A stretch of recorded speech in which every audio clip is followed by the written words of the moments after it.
Halo Sobat Dunia Seribu Besar, semoga Sobat selalu diberi kesehatan, panjang umur, dan rizki yang melimpah, amin. Sebelum masuk ke alur ceritanya, jangan lupa dukung channel ini ya dengan klik subscribe, like, komen, dan share, terima kasih. Mari kita lanjutkan perjalanan, Li Qiye. Gelombang cahaya Buddha terpancar dari biksu tua itu. Masing-masing sinarnya tampak seperti dunia Buddha tersendiri dengan miliaran penyembah dan biksu. 3.000 dunia menyanyikan lagu-lagu Buddha. Setiap gumpalan cemerlang akhirnya berubah menjadi keyakinan dharma individu yang mendalam. Cahaya yang dapat mengubah miliaran keberadaan ini mewakili jalur Buddha yang berbeda. Sebuah Buddha muncul dari belakang kepala biksu tua roda itu. Itu bisa membawa 3.000 dunia. Teratai emas muncul di dasar dan mengangkat tubuhnya. Biksu ini tidak lagi terlihat biasa seperti dulu. Dia telah menjadi seorang Buddha yang mampu mengubah dewa hanya dengan satu kalimat. Cahaya Buddha juga berasal dari Li Qiye. Dia memikul seluruh alam semesta saat bumi berputar mengelilinginya. Baik Buddha suci maupun dewa harus bersujud di hadapannya. Kata-katanya menjadi satu-satunya hukum di dunia ini sementara dharmanya menjadi tatanan universal. Di 9 langit dan 10 bumi, hanya dharmanya yang dibiarkan ada selamanya. Semua hukum lainnya tidak berdasar dan salah jika dilihat dari kekuatannya, mereka tidak layak untuk disebutkan dan bahkan tidak lagi dibiarkan ada. Pada saat ini, biksu tersebut membentuk mudra dan mengucapkan mantra, "Dari mana asalmu?" Li Qiye sambil tersenyum membentuk mudra teratai dengan tangan. Ia menanggapinya dengan pidato Buddhis yang paling ortodoks, "Dari surga. Apa yang menginginkan langit?" Biksu mudra itu dilanjutkan dengan beliau Buddha yang mengoleksi 3.000 dunia dengan cara yang menakjubkan. Siapapun yang akan berbaring di hadapannya dan aura Buddhisnya yang tidak menyebar selamanya. Seseorang tidak dapat mengukur pemeliharaan surgawi. Bunga teratai mekar di telapak tangan Li Qiye yang kemudian mulai berbaring hingga menjadi tertidur. Namun, bunga teratai yang layu menghasilkan kuncup teratai baru dan terciptanya dunia baru. Dengan cara ini, manusia melihat proses kehancuran dan kelahiran kembali dalam siklus yang terus-menerus dan tidak pernah berakhir. Seberapa luaskah langit? Biksu itu bertanya sekali lagi. Kata-katanya menyerupai banjir bunga surgawi, seperti datangnya peri dari surga atau merefleksikan naga emas. Li Qiye mengungkapkan senyuman penuh belas kasihan. Ia mampu melindungi seluruh zaman dan mengubah semua makhluk di dalamnya serta menghapus kegelapan dunia. Dia mempertahankan senyuman abadinya dan menjawab, "Mustahil untuk dijelaskan, sia-sia untuk diungkapkan. Pinjamlah mata kebijaksanaanku agar kamu dapat melihatnya dengan jelas." Biksu itu tersenyum. Mata Buddha memancarkan cahaya spiritual. Pada detik ini, mata ini memungkinkan dia untuk melihat momentum besar dari semua generasi. Itu menandai era dan mengukur 9 langit di atas dan neraka di bawah. Dia akhirnya berkata, "Saya tidak dapat melihat langit bahkan dengan mata kebijaksanaan. Langit ada di hadapan mata yang cerdik." Li Qiye menjawab. Jiwa bergoyang sementara matahari dan bulan menjadi cemerlang. Yin dan yang berubah menjadi kacau. Di depan mereka hanya ada satu dunia dan satu langit biru. Penglihatan ini muncul di depan mata mereka. Saat Li Qiye berdebat melawan biksu tua itu, Li Xuangyan dan yang lainnya melihat pemandangan yang luar biasa di kaki gunung. Mereka melihat kuil nihiliti tiba-tiba menghilang saat lautan Buddha yang luas menggantikan tempatnya. Seorang Buddha tertinggi duduk di lautan luas ini dan bunga teratai besar bermekaran di bawahnya. Dia duduk di sana dengan mata tertutup dan mulut tidak bergerak. Meskipun Buddha tertinggi tidak berbicara atau mengambil tindakan, saat siapapun melihat cahaya Buddhanya, mereka akan merasakan dorongan untuk memujanya dan mendengarkan kitab sucinya sambil berlutut. Mei Suyao dan para gadis berpengalaman. Dengan wajah berubah warna, mereka segera melindungi hati Dao mereka sambil menggunakan kecepatan tercepat untuk melarikan diri dari gunung kotoran. Setelah bertahun-tahun, tempat terkutuk ini tidak melemah sama sekali dan malah menjadi semakin kuat. Ini benar-benar tidak terbayangkan. Little Autumn terkejut melihat pemandangan ini dan terus mengutuk. Gadis-gadis itu memasang ekspresi serius. Mereka yang memiliki hati Dao yang memahami pasti sudah berkompromi. Adegan seperti itu akan mengejutkan siapapun. Mei Suyao tahu lebih banyak dibandingkan gadis-gadis lain. Dia menatap Sang Buddha dengan mata terpejam dan bertanya, "Apa itu? Apakah itu DC yang legendaris?" "Tidak, aku rasa tidak." Little Autumn menggelengkan kepalanya, ini mungkin ambisi dari pot yang pecah. Ketika seseorang meninggalkan keinginannya demi pot, keinginan itu akan diperkuat tanpa akhir. Ini pasti memikirkan Disi untuk menjadi Buddha saat itu. Little Autumn mengeluarkan sebagian besar logam. Itu hanya sebuah potongan tanpa nilai apapun. Ia kemudian melemparkannya ke Laut Buddha. Hal yang tidak terpikirkan terjadi. Rekaman logam itu terus pecah sambil mengeluarkan kotorannya. Akhirnya, potongan besar ini berubah menjadi logam halus kecil yang penuh dengan cahaya Buddha. Beberapa saat kemudian, terjadi transformasi yang lebih tak terbayangkan. Ia berubah menjadi seorang anak kecil, atau lebih tepatnya, seorang biksu pemula. Ia bersujud di depan bunga teratai Sang Buddha dan mulai melantunkan kitab suci. Cahaya di tubuhnya menjadi semakin terang. Semua orang kaget melihat pemandangan ini.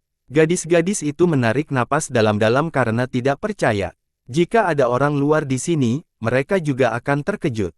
Sepotong logam benar-benar berubah menjadi biksu dalam waktu singkat itu.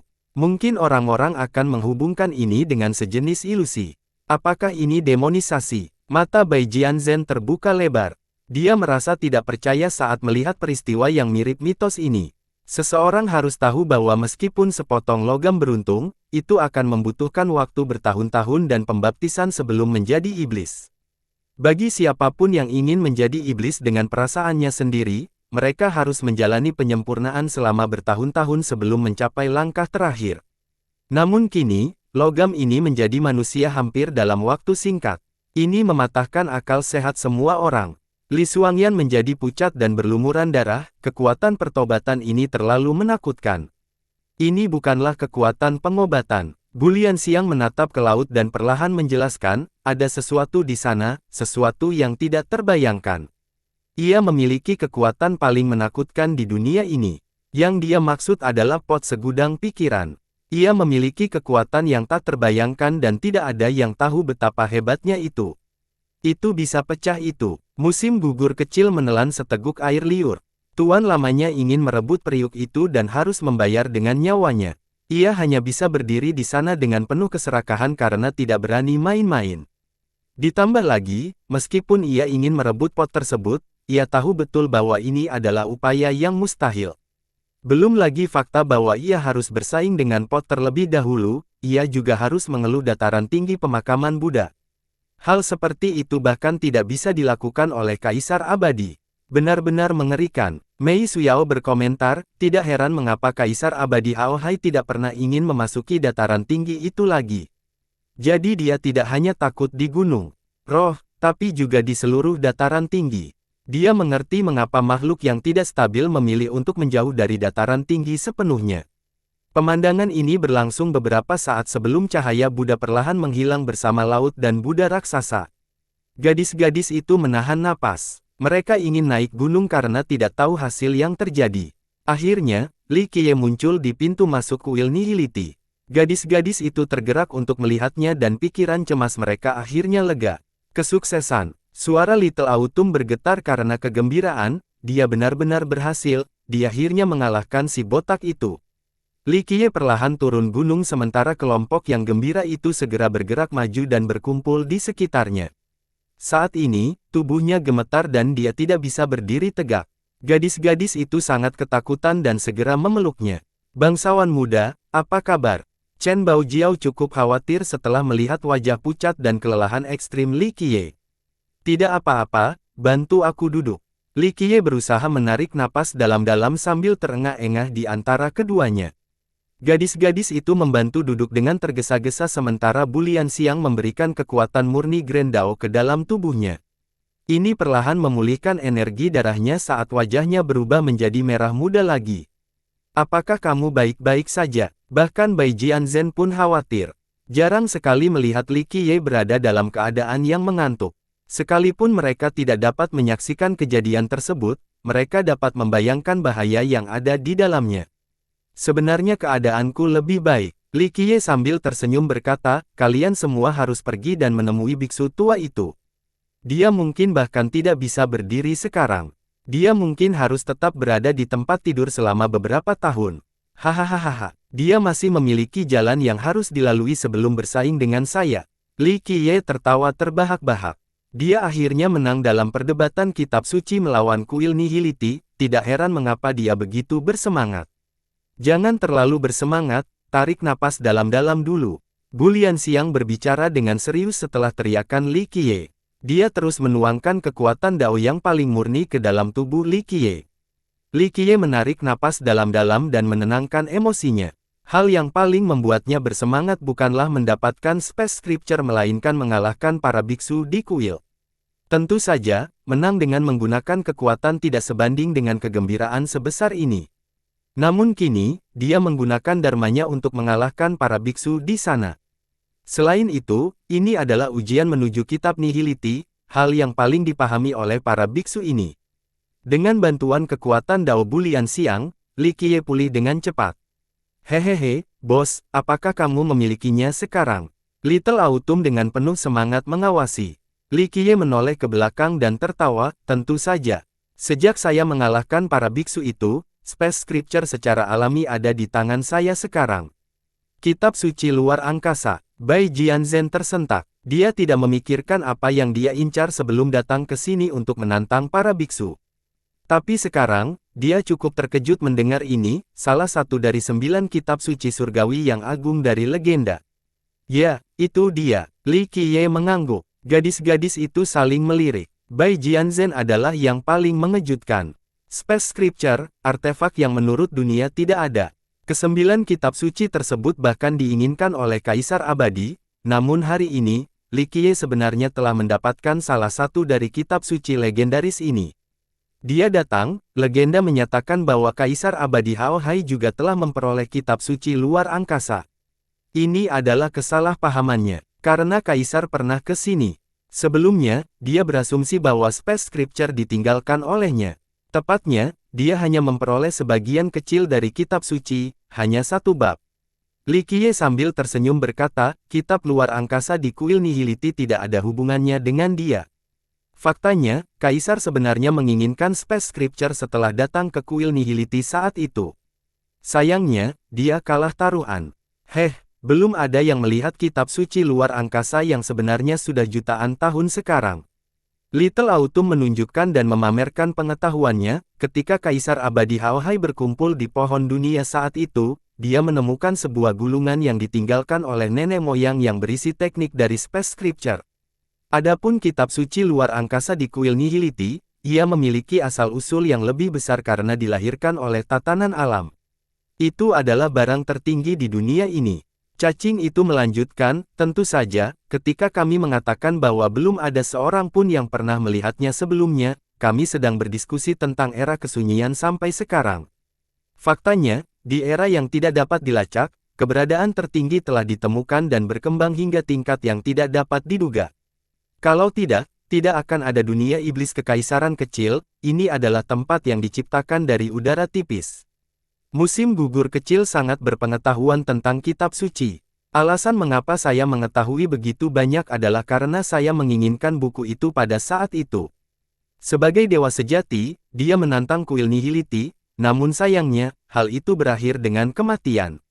Chen Baojiao dengan rasa ingin tahu bertanya, kitab suci telah ada di kuil nihility begitu lama, apakah tidak ada orang lain yang mencoba mengolahnya? Li Qiye tersenyum dan menenangkan, bagi para biksu di kuil nihility dan bahkan seluruh dataran tinggi, hukum dan teknik yang pantas, termasuk bahkan kitab suci luar angkasa, tidaklah penting.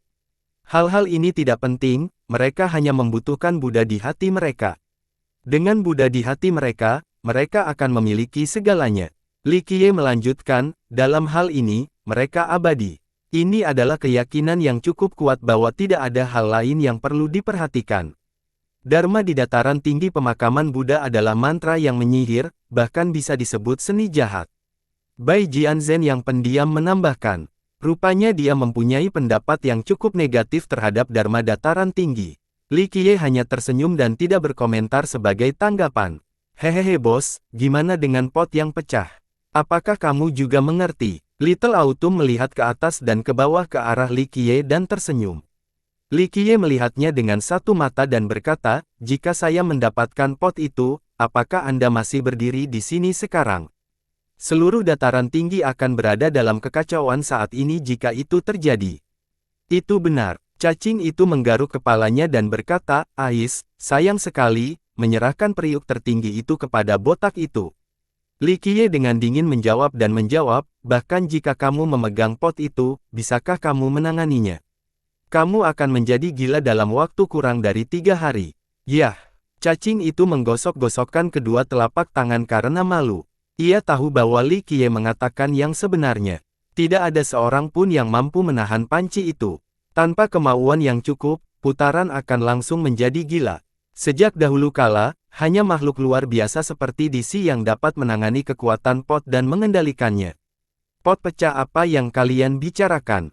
Li Xuangyan penasaran. Dia mendengar mereka mengecilkannya berkali-kali, tapi Li Qiye tidak pernah mengungkapkan apa pot itu. Li Qiye berkata dengan malu-malu, pot segudang pikiran. Pot pikiran segudang. Mei Suyao terguncang sambil berkemah, legenda. Itu benar. Dataran tinggi itu benar-benar menyembunyikan salah satu dari 9 harta karun surgawi yang agung. Ekspresi Bai Jianzhen berubah, saya pikir mereka tidak ada. Pandangannya sama dengan pandangan banyak orang lainnya. Li Qiye tersenyum kecil, bagaimana bisa ada asap tanpa api? Banyak hal menjadi legenda karena suatu alasan. Gadis-gadis itu tidak mau melihat ke kuil nihiliti lagi. Siapa yang mengira bahwa kuil yang tampak sederhana itu sebenarnya disembunyikan pot segudang pikiran? Bai Jianzhen menyadari sesuatu dan berkumpul pada dirinya sendiri, jadi Kaisar Abadi Hao Hai datang ke sini untuk mengambil pot pikiran segudang.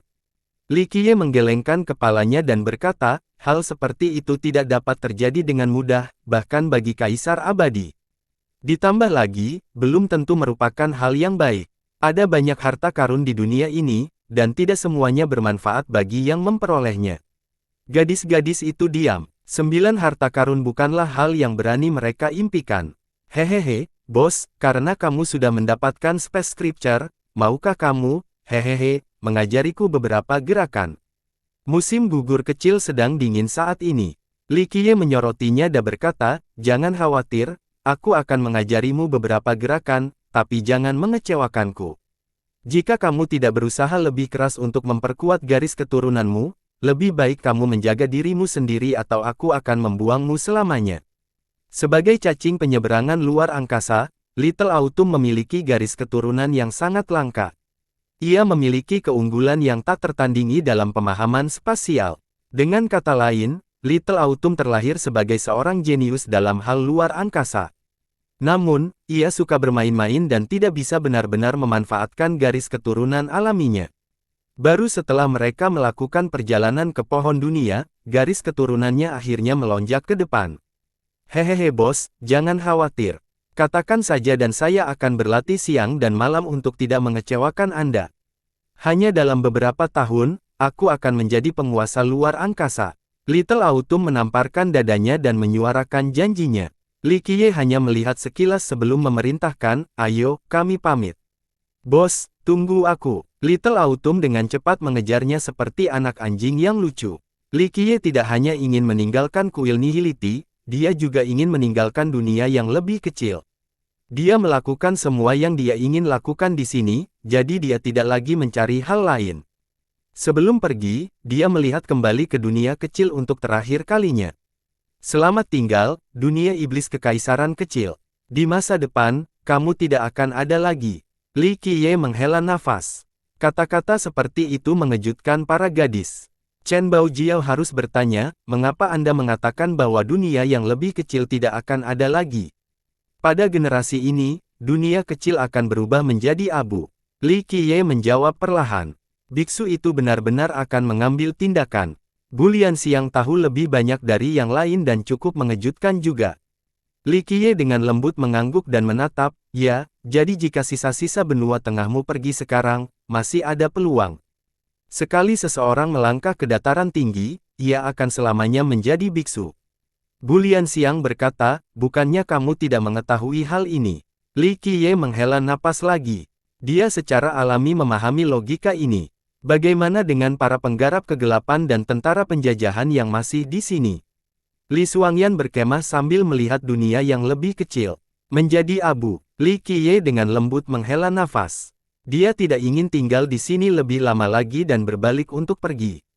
Li Qiye dan yang lainnya kembali ke dataran tinggi pemakaman Buddha dan menetap di kota Buddha. Li Qiye telah mencapai semua yang ingin dia lakukan selama perjalanan ini dan bisa pergi kapan saja. Dia tinggal di belakang untuk menyaksikan kenaikan leluhur sekolah sungai abadi dan membantu orang-orang tersebut jika diperlukan. Bagaimanapun juga, Mei Suyao mengikutinya, jadi dia tidak dianggap orang asing. Sejak dimulainya sekte ini, sekolah sungai telah menghasilkan banyak orang jenius tertinggi. Di antara mereka, beberapa telah mencapai ranah God King. Namun, bagi para pengamat, termasuk mereka yang berada di level God King, ada sesuatu yang tidak akan pernah bisa mereka hindari dan tidak memiliki kekuatan untuk menghadapinya, kematian. Setelah jutaan tahun, berapa banyak orang berumur panjang yang benar-benar menghadapi kematian dengan damai dan tenang. Hal ini juga terjadi pada nenek moyang cerdas dari sekolah sungai abadi. Mereka tidak bisa secara terbuka menghadapi kematian mereka yang akan datang, jadi beberapa dari mereka memasuki Gunung Roh untuk menjadi biksu suci untuk mencari kehidupan abadi. Seiring berjalannya waktu, dharma mereka akhirnya mencapai tingkat tertentu, memungkinkan mereka untuk naik ke kerajaan Buddha. Menurut kepercayaan di dataran tinggi pemakaman Buddha, begitu biksu dharma suci mencapai tingkat ini, mereka akan naik dan menjadi Buddha sejati dengan kehidupan abadi.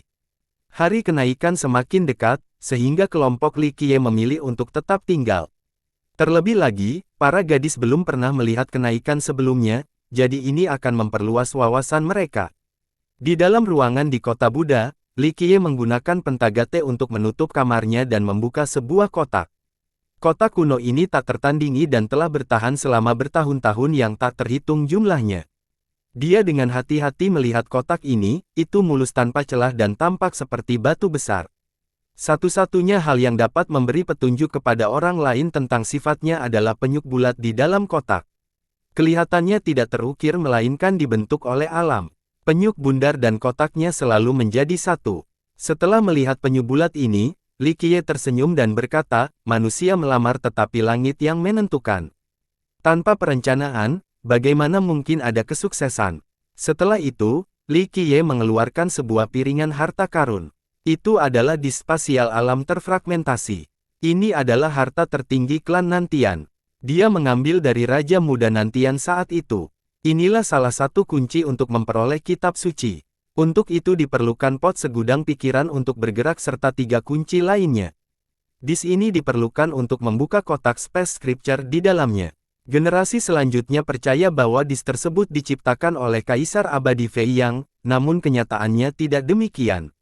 Disk ini telah diturunkan dari zaman kuno. Faktanya, ketika Kaisar Abadi Fei yang memasuki kuil Nihility, dia juga ingin memastikan keberadaan kitab suci luar angkasa. Sayangnya, dia tidak memiliki kunci ketiga tersebut, jadi semuanya sia-sia. Dia harus mundur dan membuat rencana kedua, yaitu mengelabui batu Buddha dari kuil. Dentang, setelah memasukkan disk ke dalam lekuk bundar, kotak itu berbunyi klik dengan lembut. Kotak batu itu benar-benar pecah dan mengeluarkan segumpal cahaya. Li Qiye senang melihat cahaya familiar ini. Hanya 9 kitab suci surgawi yang memancarkan cahaya seperti itu, tidak diragukan lagi, ini adalah kitab suci luar angkasa. Itu muncul di hadapan Li Qiye dengan cahaya suci. Cahayanya menyebabkan kegembiraan tak terkendali di Li Qiye. Dia memiliki 3 dari 9 kitab suci saat ini, kitab suci luar angkasa, kitab suci fisik, dan kitab suci kematian. Di masa depan, mungkin bukan tidak mungkin dia bisa berkumpul di kesembilannya. Permulaan yang agung melahirkan 9 kata, 9 kata menciptakan 9 harta karun. Dan dari 9 harta karun muncullah 9 kitab suci. Ini adalah kitab suci yang sangat menarik. Li Qiye membukanya dan menemukan tulisan di dalamnya sangat mendalam hingga tingkat yang tak terbayangkan. Dia dengan cepat tenggelam dalam dunia yang tak terbayangkan sambil diberi kemampuan untuk melihat konstruksinya. Dia melihat langsung kedalaman Grand Dao. Aspek paling misterius dari Space Scripture muncul dengan sendirinya, menyebabkan dia merasa mabuk. Orang lain, termasuk para jenius yang tiada taranya atau bahkan Mei Suyao dengan tulang abadinya, tidak akan mampu memahami kitab suci dalam waktu singkat, apalagi memahami dasar-dasarnya. Orang jenius yang tiada taranya akan membutuhkan waktu berabad-abad atau bahkan 1 milenium untuk memahami kitab suci pada tingkat 9 kitab suci surga. Namun, tidak terlalu sulit bagi Li Qiye untuk melakukannya. Dia telah menghabiskan jutaan tahun untuk meneliti 9 kitab suci dan harta karun surgawi. Dia bahkan telah memperoleh beberapa bab dari Space Scripture selama bertahun-tahun. Tentu saja, pasal-pasal ini tidak lengkap dan jauh lebih kecil dari kitab suci yang sebenarnya. Namun demikian, dengan banyaknya penelitian di masa lalu, dia memiliki pemahaman yang cukup mendalam tentang Space Scripture. Jadi hari ini, dengan kitab suci di tangan dan secara aktif mengungkap misterinya, dia adalah seekor ikan di udara atau seekor harimau penyebab kecelakaan. Perasaan ini tidak bisa dijelaskan dengan kata-kata. Dia haus akan pengetahuan, seperti kapas yang menyerap embun dari Space Scripture. Dia ingin memahami semua mistisismenya.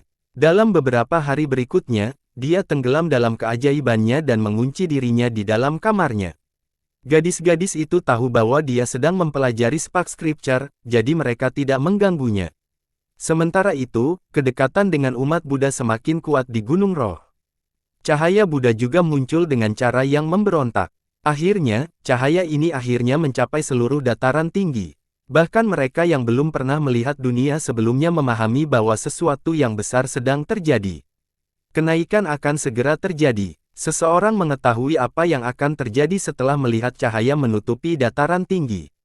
Mei Suyao, khususnya, menaruh perhatian besar pada perubahan di Gunung Roh karena orang yang naik kali ini adalah leluhurnya. Saat nenek moyang naik, seseorang akan dapat melihat penjelasan yang memuncak dari segala sesuatu yang telah dipelajari nenek moyang dalam hidup mereka. Penjelasan ini mempunyai arti penting bagi sekolah sungai abadi, jadi Mei Suyao harus menerimanya. Dia tidak menginginkan harta lainnya, tetapi alasannya harus menjadi milik demi sekolahnya. Dirinya saat ini tidak memerlukannya, namun murid-murid lain sangat membutuhkan sumber pengetahuan baru ini. Saya ingin tahu leluhur mana dari sekte Anda yang akan naik. Chen Baojiao juga sangat penasaran dengan cobaan ini. Dia pernah mendengarnya tetapi belum pernah melihatnya dengan matanya sendiri. Saya tidak tahu detailnya. Mei Suyao dengan lembut menenangkan kepalanya, para tetua hanya bisa menebak bahwa salah satu nenek moyang kita akan naik, tapi tidak bisa menebak mana secara spesifik. Kita hanya bisa mengetahuinya pada hari itu sendiri. Saya mendengar para tetua berkata bahwa beberapa nenek moyang kami di Gunung Roh memiliki pencapaian dharma yang luar biasa. Sekolah Sungai Abadi, sebagai sekte dengan 3 kaisar, tidak pernah kekurangan bakat. Perkiraan konservatif menyebutkan setidaknya 10 pukulan besar dari sekolah memasuki Spirit Mountain. Yang lemah berada pada level pelindung sedangkan yang kuat adalah God King. Dentang, sementara banyak orang yang masih penasaran dengan leluhur yang naik, suara terdengar. Suaranya tidak terlalu keras, tapi sepertinya semua orang di dataran tinggi bisa mendengarnya. Gerbang menuju Nalada terbuka. Seseorang berteriak, mendorong banyak orang untuk segera melihat ke Gunung Roh. Benar saja, gerbangnya memang dibuka hari ini. Itu sedalam lautan tanpa akhir yang terlihat. Rupanya di balik gerbang Buddha ada batas dunia tanpa yang mampu menampung 9 langit. Berdengung, banyak orang yang kaget menyaksikan pembukaan ini. Tak lama kemudian, sebuah cahaya tiba-tiba turun dari langit. Portal Buddha lainnya muncul di langit di atas Nalada. Portal ini memberikan ilusi bahwa dengan berjalan melewatinya, seseorang dapat melintasi seluruh dunia dan waktu itu sendiri. Cahaya Buddha yang sangat deras menyelubungi suatu area dengan nyanyian para biksu. Kerajaan Buddha yang legendaris. Banyak yang tercengang melihat kerajaan di balik portal. Sebuah penembakan besar mengamati dengan intens, mencoba mengintip mistisisme di dalamnya. Kerumunan itu dengan cepat menahan napas. Sangat sedikit yang pernah melihat kerajaan Buddha. Selama jutaan tahun, tidak ada seorang pun selain biksu suci yang bisa memasuki kerajaan yang memberikan keabadian ini. Maka, portal di langit dan kerajaan di luarnya penuh godaan bagi banyak orang. Dalam sekejap, beberapa tokoh melonjak tajam. Mereka ingin terbang ke kerajaan Buddha. Amitabha, Buddha yang penyayang. Para penggarap kuat ini dengan paksa memaksa masuk ke portal yang diliputi oleh suara Buddha yang perkasa dan suci, kembalilah dari mana Anda datang. Hanya mereka yang diizinkan masuk melalui pintu ini. Ledakan. Suara ini berhenti dan mendorong pasukan penyerang yang kuat keluar dari dataran tinggi pemakaman Buddha. Setelah melihat pemandangan ini, banyak orang gemetar ketakutan, tidak ada orang lain yang mencoba masuk lebih lama lagi. Bisa dibayangkan betapa kuatnya keberadaannya di kerajaan Buddha setelah melihat pengiriman cepat dari tokoh-tokoh besar lainnya. Mereka bahkan tidak memiliki kekuatan untuk melawan saat diusir dari dataran tinggi. Kerajaan Buddha memiliki beberapa Buddha tingkat tinggi di luar Sang Buddha. Seseorang memandang pada dirinya sendiri sambil menatap portal di langit.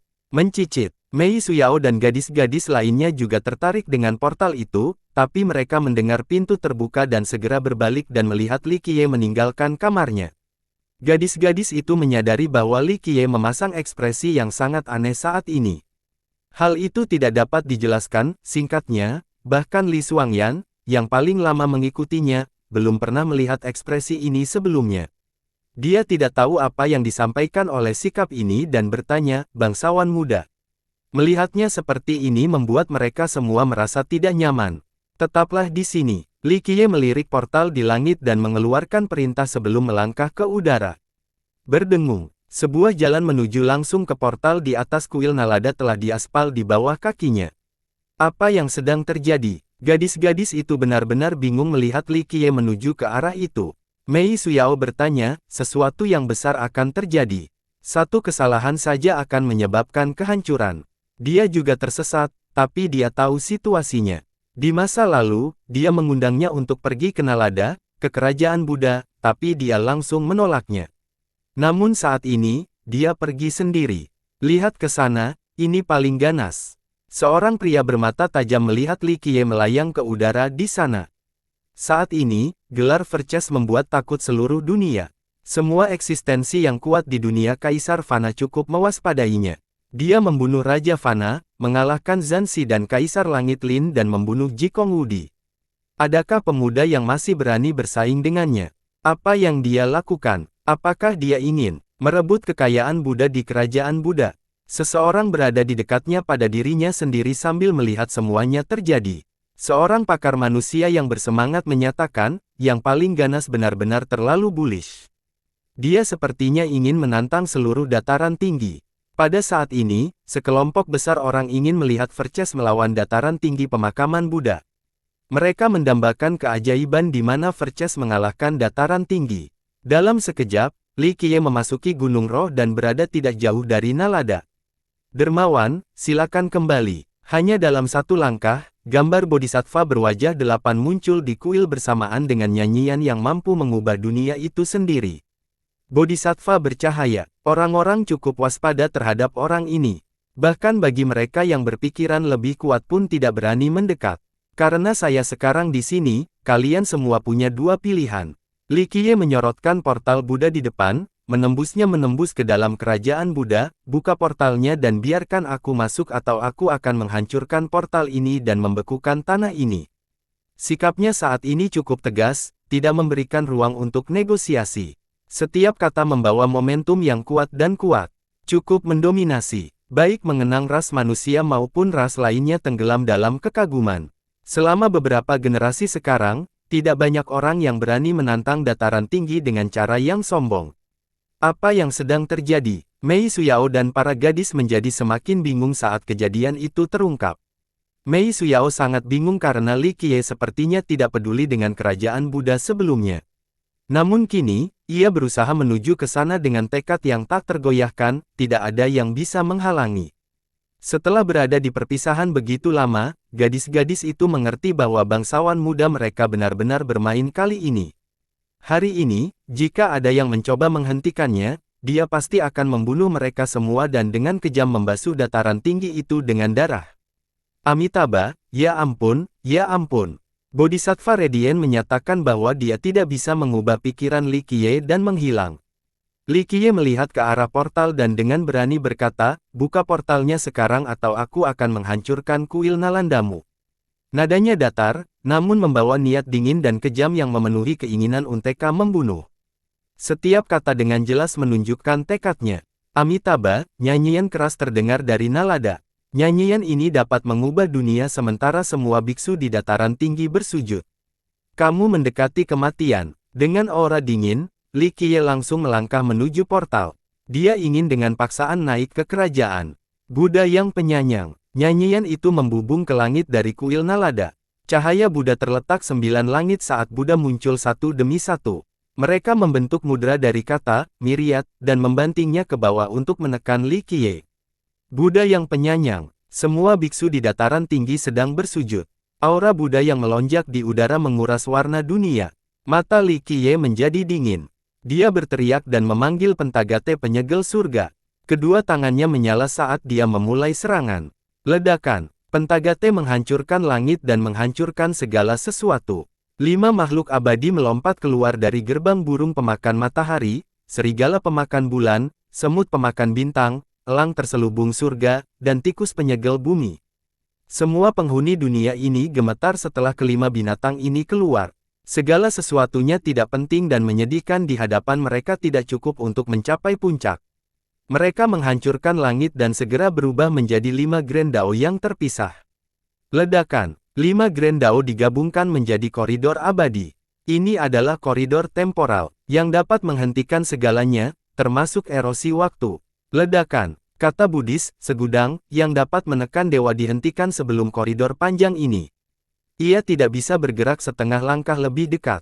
Pentadao Timeles Sel ini adalah serangan pamungkas dari Pentagate. Di bawah segel abadi ini, bahkan para dewa dan Buddha pun harus menghentikan kemajuan mereka. Apakah itu pemusnahan surgawi? Setelah merasakan serangan pamungkas ini, bahkan para pembudidaya yang jaraknya jutaan mil pun gemetar. Beberapa memucat dan kehilangan akal. Li Qiye dengan marah meraung, buka untukku. 13 istana melompat ke langit. Itu segera berubah menjadi hamparan luas, tidak ada yang tahu apakah Li Qiye saat ini atau di masa depan akan keluar dari dunia baru ini. Surga Nirwana. Pada saat ini, Li Qiye sedang memegang lampu hijau dengan nyala api hitam yang berkedip-kedip di dalamnya.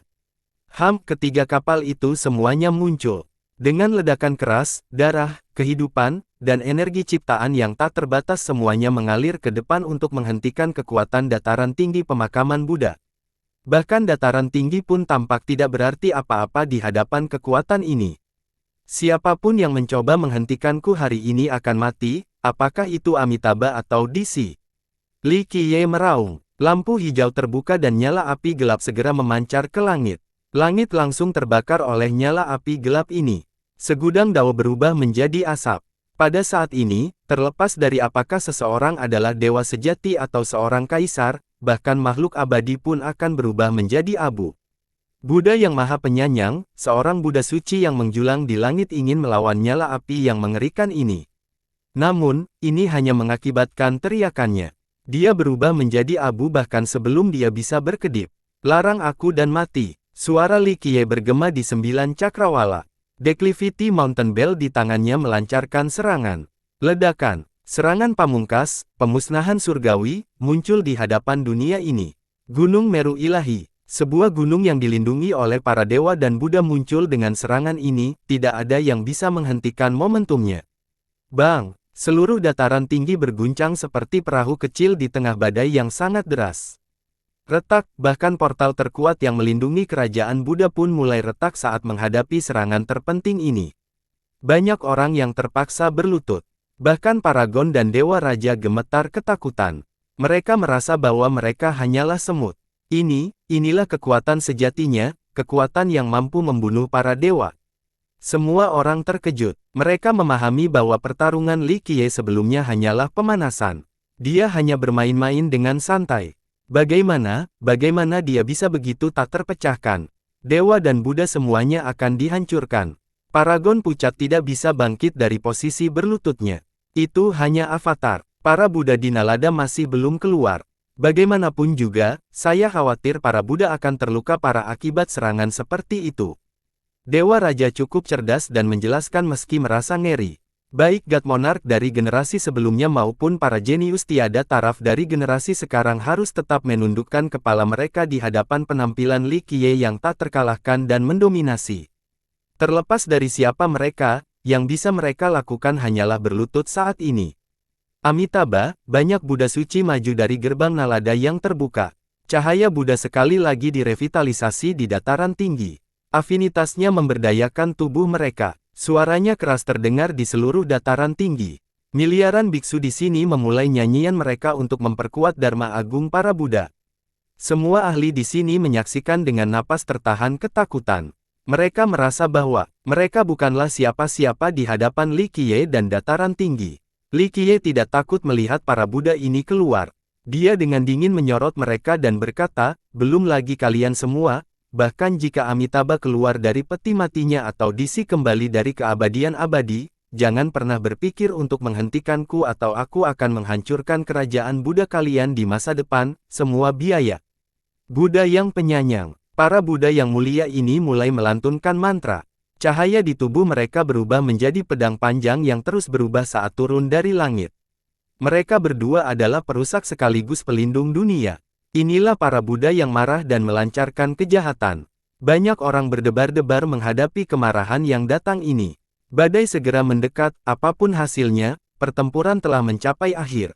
Bahkan banyak yang berpikir untuk meninggalkan dataran tinggi tersebut. Namun, mereka ditekan oleh kekuatan, sehingga melarikan diri menjadi sangat sulit. Dia dengan dingin menatap para Buddha. Dengan lampu hijau di tangan kirinya dan pedang Dao di tangan tempatnya, dia menyatakan dengan sikap tirani, "Baiklah.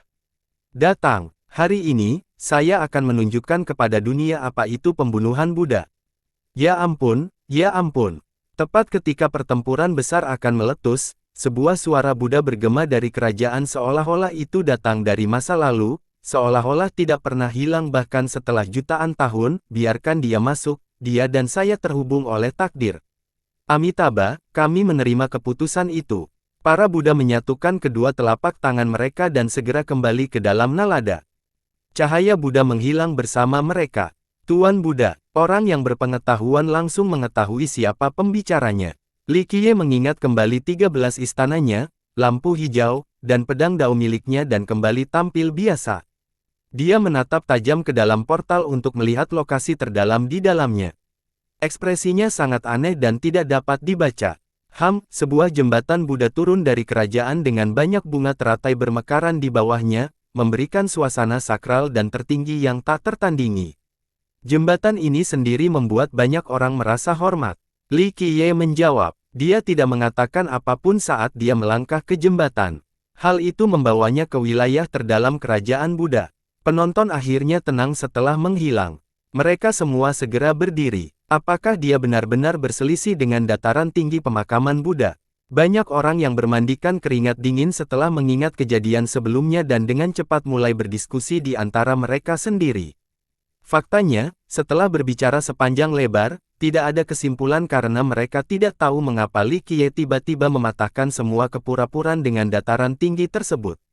Dia tampak seperti ingin bertarung sampai mati. Faktanya, bahkan Li Xuangyan dan yang lainnya pun bingung dengan tindakan Li Qiye. Mereka tidak tahu mengapa dia tiba-tiba berubah menjadi serius atau siapa penyebabnya.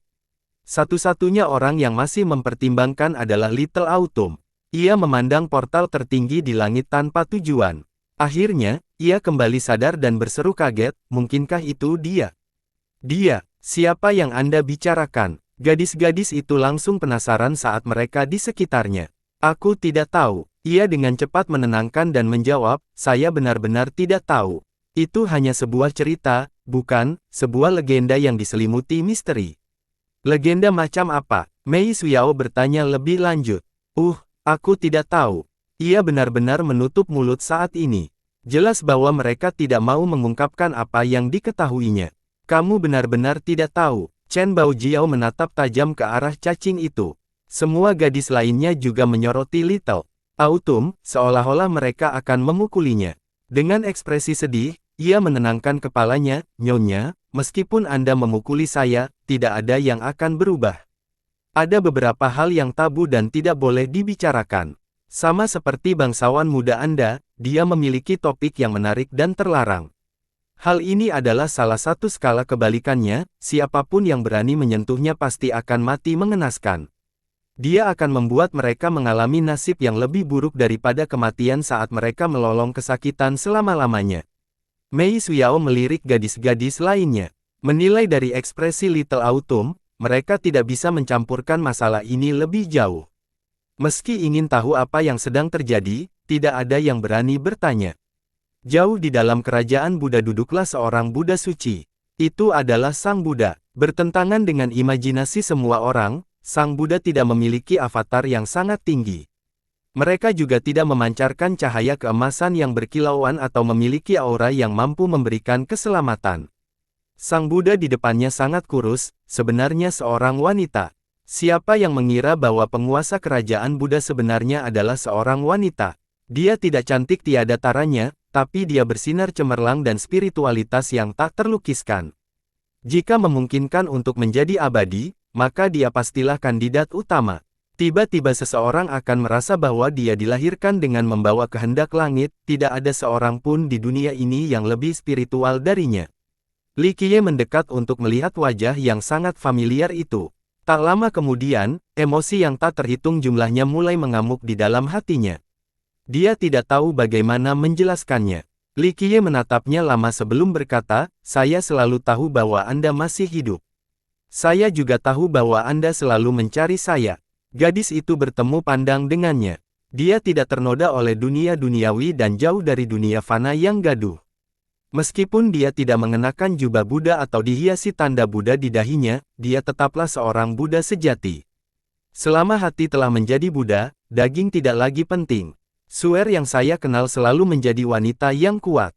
Dia perlahan berbicara sambil melihat wanita yang telah mencapai dharma sejati. Dia perlahan menjawab, dunia biasa telah berlalu, semuanya telah berubah menjadi asap. Saya sedikit bingung, tidak masalah apakah Anda seorang Buddha atau Qian Suyun yang lama. Saya tidak mengerti mengapa Anda memilih jalan ini. Ini benar-benar berbeda dari Suer yang pantang menyerah dan pemberontak yang saya kenal. Qian Suyun adalah nama yang belum pernah didengar oleh siapapun sebelumnya, namun nama itu memiliki tempat yang luar biasa dalam pikiran Li Qiye.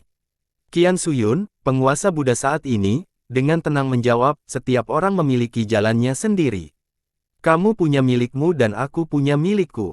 Li Qiye tersenyum masam dan berkata, Zaner memberitahuku bahwa kerajaan ini memiliki seorang Buddha baru, aku tidak pernah berpikir bahwa itu adalah kamu. Selama ini, saya percaya bahwa Anda masih hidup dan Anda menghindari saya. Saya tidak berpikir Anda akan memasuki doktrin Buddhis. Aku tahu kamu sedang mencariku. Masa lalu telah berlalu sekarang. Kamu tidak berhutang apapun padaku. Aku tidak menghindarimu saat itu, aku hanya mencari jalanku sendiri. Qian Suyun telah melompat keluar dari 3 alam dan melarikan diri dari samsara. Dia menatapnya tajam dan berbicara dengan suara penuh kekuatan, jika kamu membutuhkan jalan, aku bisa memberimu jalan, tidak peduli apa itu. Tidak, dia dengan lembut menggelengkan kepalanya, saya akan menemukan jalan saya sendiri. Aku mungkin wanita yang lemah, tapi aku tidak membutuhkan perlindunganmu. Dia dengan tenang menatapnya dan menjawab dengan cara yang wajar, kamu merasa masih berhutang padaku, tapi ini jauh dari kebenaran. Saat itu di atas 9 langit, aku mengkhianati ayahku, rasku, dan seluruh dunia. Namun, ini bukan karena dorongan Anda. Aku hanya tetap setia pada pengejaran dan keyakinanku sendiri. Atau, seperti katamu, aku dilahirkan untuk menjadi orang yang menantang. Terlepas dari keterlibatan Anda, saya akan tetap mengambil langkah itu. Saya harus mengatakan bahwa tanpa Anda, mungkin hal itu tidak akan menyebabkan kekacauan sebesar ini. Ketahuilah bahwa kamu tidak berhutang apapun padaku. Aku sudah menyampaikan rahasianya saat itu dan mengikutimu ke dunia ini atas keinginanku sendiri. Itu bukan karena kesalahan langkahku atau fakta bahwa seluruh dunia mengejarku, memaksaku melarikan diri ke tempat ini. Itu karena aku tidak bisa menemukan jawaban yang kuinginkan di sana, jadi aku datang ke dunia ini dengan harapan bisa membuka jalan menuju tujuanku. Dia berbicara dengan sungguh-sungguh. Nada yang tulus dan tulus inilah yang menekankan keterpisahannya dari emosi. Setiap kata seperti pernyataan orang yang melihatnya, seolah-olah semua ini tidak ada rumputnya. Temukan jawaban. Li Qiye tersenyum pahit, Anda memasuki doktrin Buddhis karena Anda menemukan penjelasannya. Itu benar-benar tidak seperti kamu. Qian Suyun memandang Li Qiye. Matanya sangat jernih dengan kepolosan seperti anak kecil, menampilkan pesonanya yang tiada taraf. Dia berkata, saya tahu apa yang Anda pikirkan. Aku tidak pernah meremehkanmu. Bahkan sekarang, Aku percaya pada tekad dan kemampuanmu, tidak, aku percaya pada segala hal tentangmu. Tapi kamu masih belum datang kepadaku. Dia berbicara dengan sungguh-sungguh, saya tidak tahu kondisi Anda sebelum datang ke dataran tinggi. Entah itu rasa kehilangan, kebingungan, atau hal lainnya, tidak masalah. Jika kamu bersedia atau jika kamu merasa terpaksa, bahwa ada sesuatu di luar keinginanmu, aku dapat membawamu pergi sekarang juga meskipun tempat ini adalah dataran tinggi. Matanya menjadi sangat dalam dan tajam hingga sangat menakutkan. Siapapun yang akan tergerak oleh berkumpulnya tajam ini, dia bisa membantai semuanya dengan cara apapun yang diperlukan. Saya percaya kata-kata Anda dan kemampuan Anda untuk melaksanakannya. Qian Suyun mengangguk dengan serius, sama seperti dulu, bahkan di tengah pasukan perkasa saat dikejar oleh kaisar dan dewa, kamu masih bisa membawaku menghindari bahaya. Kamu selalu bisa menepati janjimu.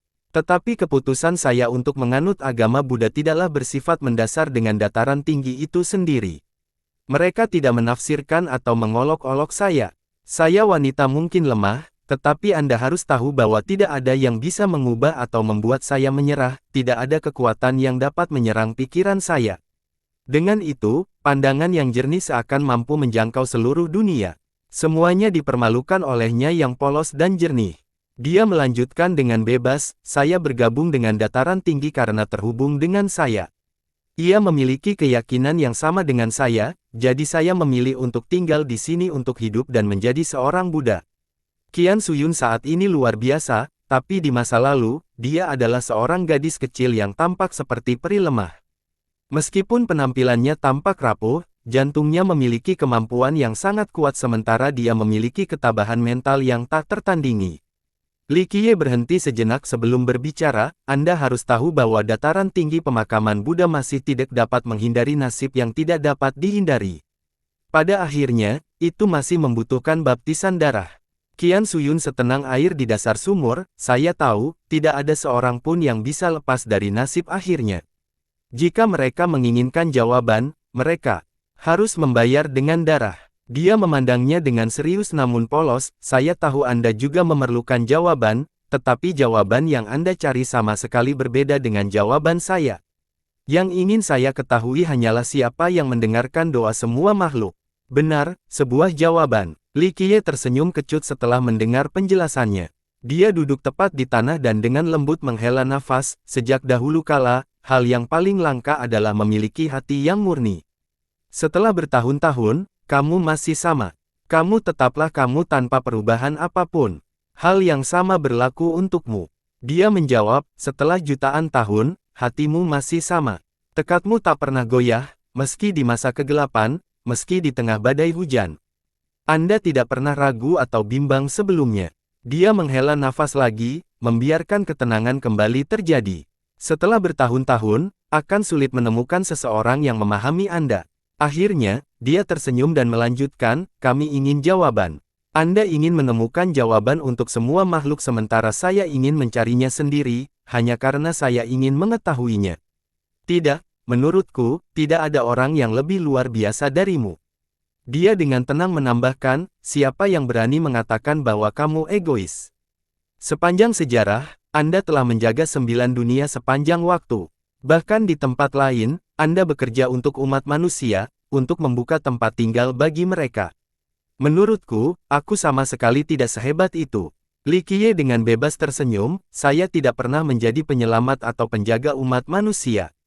Meskipun aku menghancurkan Ming kuno, meskipun aku membuat para dewa berdarah di langit itu, aku hanya bisa mengatakan bahwa aku melakukannya demi diriku sendiri.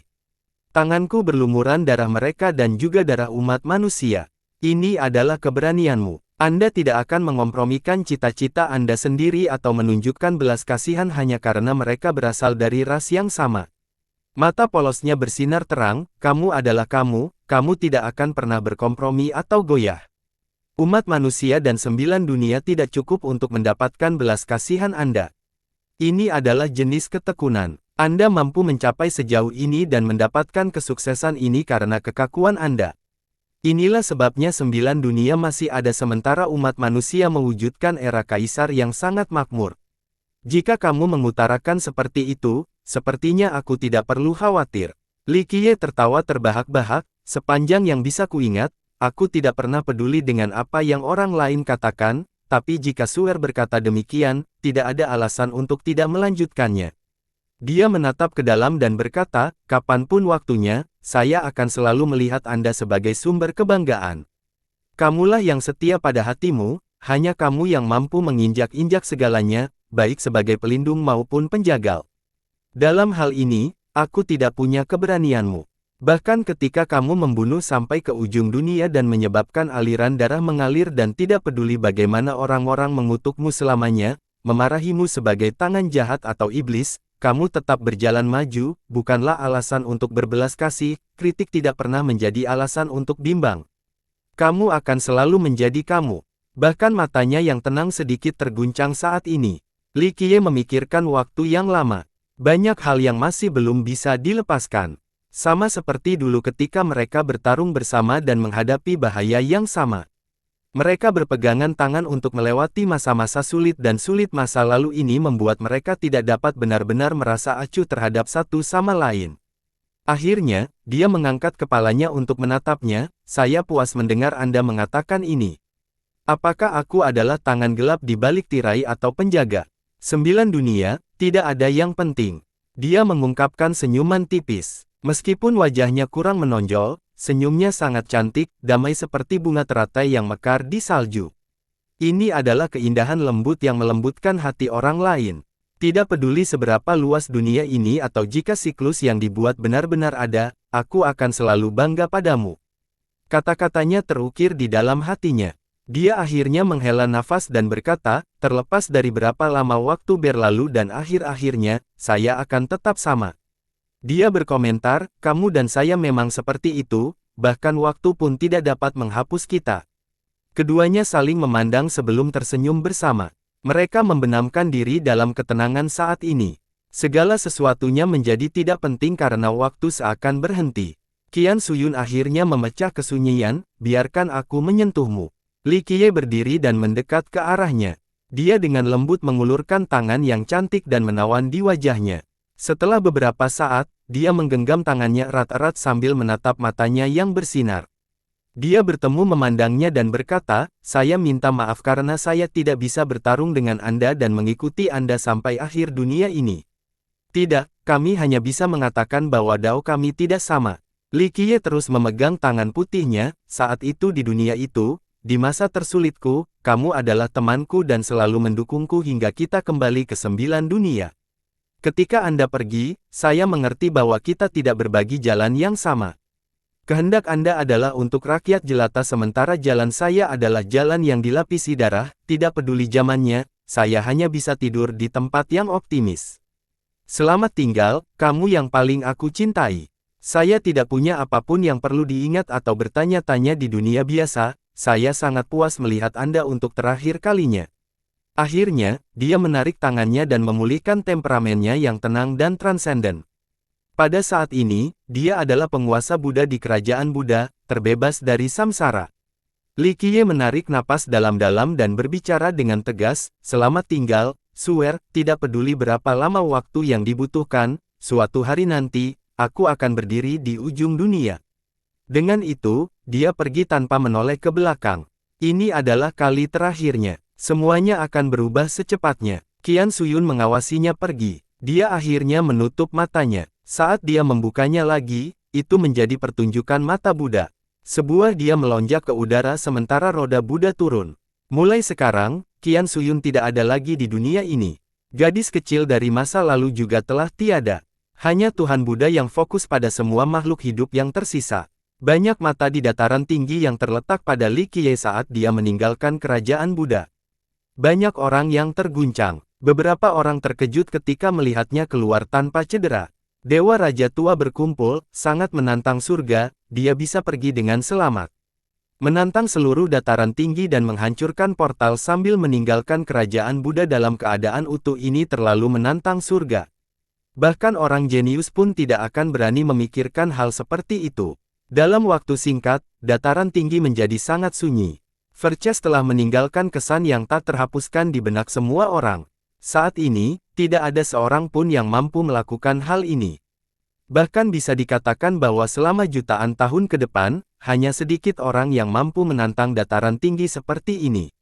Itu yang paling tajam bagimu. Tak heran mengapa ia bisa menaungi Jikong Wudi bahkan membuat Dewi Mei mengikutinya. Siapa yang bisa dibandingkan dengan dia di generasi sekarang? Bahkan orang jenius yang paling cemerlang pun harus meratap dan orang yang paling sombong pun harus memperkuat kepala. Mereka mengakui kekurangan mereka di hadapan Verces. Li Qiye terdiam saat dia berjalan memasuki kota Buddha. Bangsawan muda, gadis-gadis itu merasa lega melihat dia kembali dengan selamat. Mereka khawatir dia akan melawan sang Buddha setelah memasuki kerajaan. Li Qiye menghela nafas dan dengan lembut menunjuk lengan bajunya setelah melihat mereka, "Aku sedikit lelah, aku akan kembali dan istirahat dulu." Dengan itu, dia berbalik dan memasuki ruangan. Gadis-gadis itu saling melirik setelah melihat sikapnya. Mereka semua bingung karena tidak mengetahui apa yang sebenarnya terjadi. Di kamar tidurnya, dia diam-diam duduk di kursi dengan ekspresi dingin. Saat ini, dia telah berubah menjadi pohon layu, tidak ada hal lain di dunia ini yang penting baginya. Dia memutuskan teknis dengan dunia saat dia beristirahat tanpa emosi seolah-olah ketakutan. Dia melakukan ini selama beberapa waktu sebelum akhirnya kembali ke dirinya yang dulu.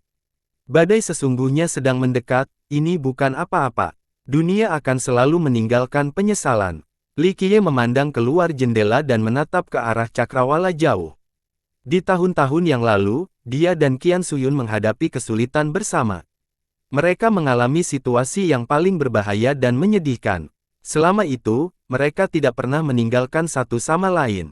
Terlepas dari betapa sulitnya atau betapa banyak dewa dan kaisar yang mengejar mereka, mereka tetap berjalan maju bergandengan tangan sambil menghadapi hujan dan badai berdarah. Sayangnya, pasangan yang tak terpisahkan itu akhirnya berpisah. Mereka punya kemauan dan cita-cita sendiri.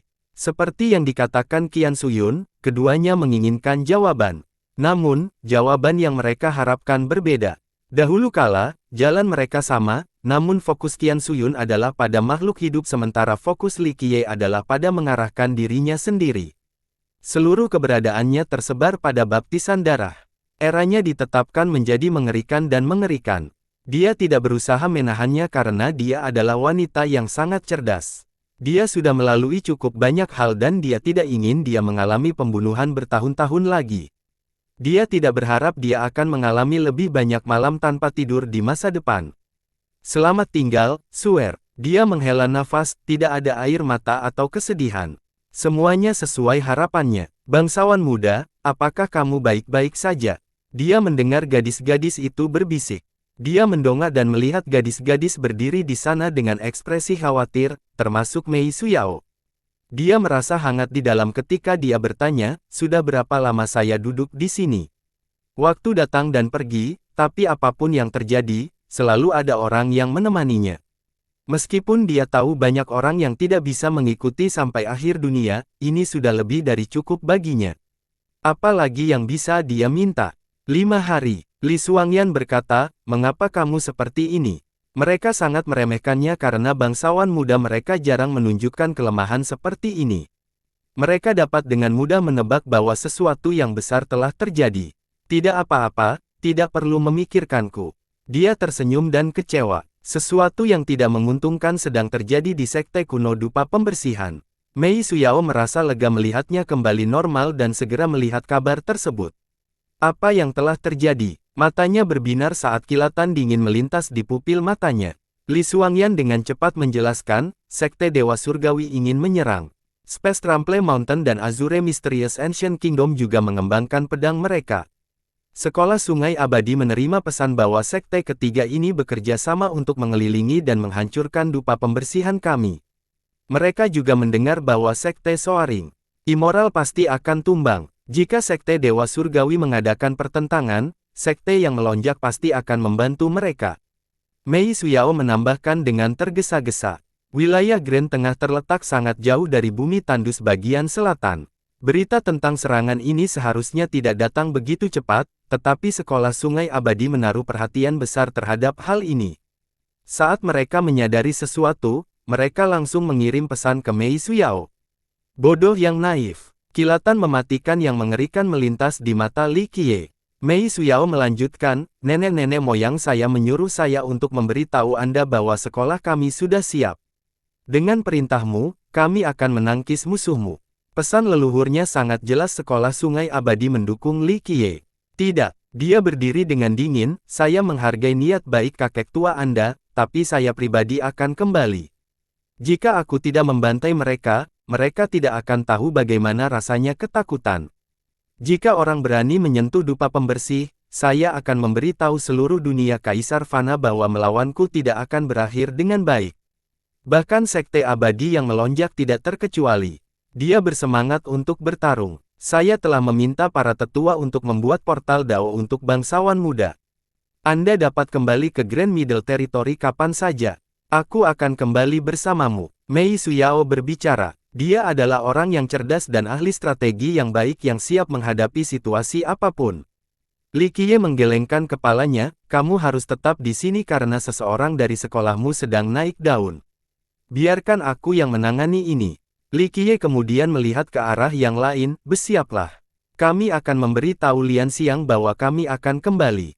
Setelah meninggalkan dunia kecil, Bu Lian Xiang dilindungi untuk mempelajari galaksinya. Sekte Dewa Surgawi bergerak cukup cepat. Ini adalah perang yang direncanakan. Terlebih lagi, dalang sebenarnya kali ini adalah Space Trample Mountain.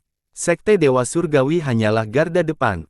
Meskipun gunung itu hanya memiliki satu kaisar, dia juga merupakan kaisar terbaru. Mereka masih memiliki banyak kekuasaan dan banyak jenderalnya yang masih hidup sampai sekarang. Pada generasi ini, mereka cukup berambisi dan ingin mendorong Jikong Wudi menuju tahta kesultanan. Bagaimanapun, mereka memiliki sumber daya yang cukup untuk melakukan hal tersebut. Yang lebih penting lagi, Jikong Wudi juga berpotensi menjadi seorang kaisar. Sayangnya, bahkan di bawah perlindungan Yang Mulia Sembilan Pedang, Jikong Wudi dibunuh oleh Li Qiye.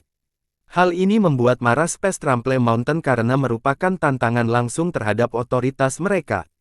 Para leluhur dan jenderal tidak menginginkan hasil ini dan tidak memiliki niat untuk mencapai penyelesaian damai karena balas dendam adalah satu-satunya hal yang ada di pikiran mereka.